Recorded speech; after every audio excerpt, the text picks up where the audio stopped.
Il y a quelques mois, l'absence de Charlène de Monaco était tout à fait évidente. Pendant longtemps, ses fonctions étaient entre les mains d'autres membres de la famille royale. De plus, il a été spéculé par tous les moyens sur leur mariage. Jusqu'à il y a quelques semaines, la princesse est revenue et a commencé à assister aux événements publics tant attendus. Cependant, plusieurs rumeurs n'ont pas été clarifiées depuis son retour.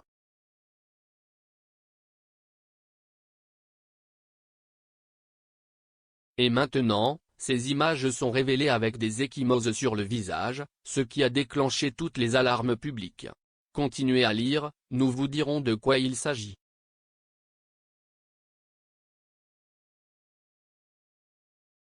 L'apparition de Charlène à Monaco n'est pas exactement la même que celle qu'elle a exposée avant son départ pour l'Afrique du Sud. Sauf que son parcours a été marqué par une terrible infection qui a failli lui coûter la vie. Force est de constater qu'il y a une autre raison qui l'a tant changé. Il suffit de faire une petite comparaison entre les photos de pré-voyage en Afrique du Sud et les photos actuelles pour trouver quelques écarts.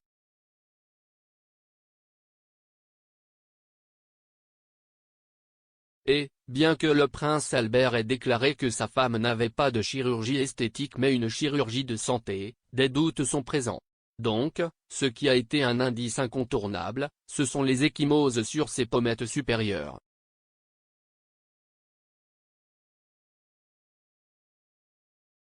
Au début, c'était un sujet de préoccupation pour tout le monde, compte tenu de l'état de la relation entre Charlène et Alberto.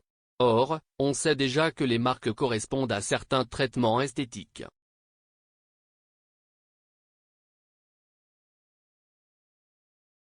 Les différentes techniques de beauté que Charlène de Monaco a utilisées pour paraître plus jeune.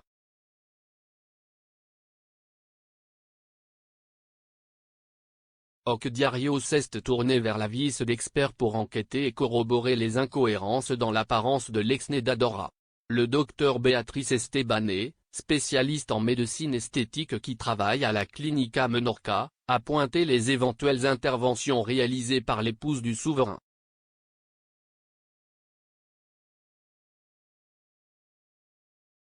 Quant aux cardinaux, il a commenté que cela pourrait être la conséquence d'un lifting ou d'une tension des fils indiqués, entre autres, pour l'affaissement des joues. Il s'agit d'une procédure visant à minimiser et à atténuer les effets du vieillissement du visage. La période de récupération peut durer jusqu'à 10 jours, laissant une blessure minime qui se cache avec le temps.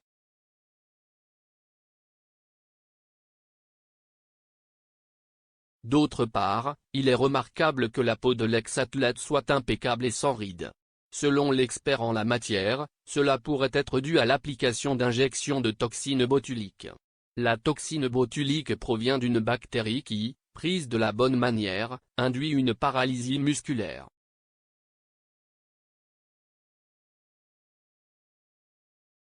D'un point de vue cosmétique, il est très convoité, car il brouille les lignes d'expression et rehausse légèrement le regard.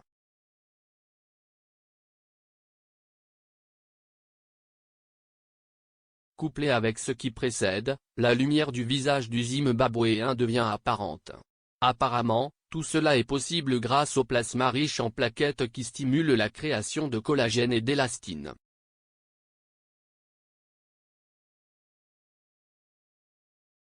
Et bien sûr, les lèvres reçoivent une dose discrète d'acide hyaluronique qui leur redonne l'épaisseur et l'hydratation de la jeunesse.